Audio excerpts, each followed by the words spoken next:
انت لسه بتفكر هتفرش بيتك منين؟ ما كفايه تفكير بقى وتعالى عندنا في مؤسسة عادل الدنون للأساس. ومعانا النهارده غرفة نوم ليلة حب من أحدث وأشيك الديزاينز اللي هتشوفها في 2024.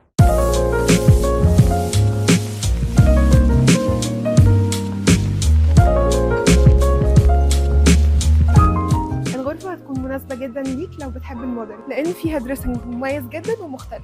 اللون الموكا مع الإضاءة الورم والتطريز الموجود في القماشة الجيرما هتديك مود كوزي ومختلف.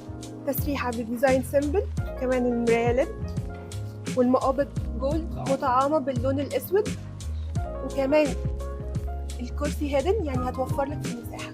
وزي ما قلت لك هي موفرة في المساحة، فعشان كده عملنا لك بانكت مسحرة فيها مكان للتخزين، ونفس لون السرير، فهتحسي ان الاتنين وان بيس. من الاخر كده غرفة نوم ليلة حب هي احسن اختيار ليك في 2024 مع مؤسسة عادل الدنون للأساس. افرش بيتك وانت مطمن.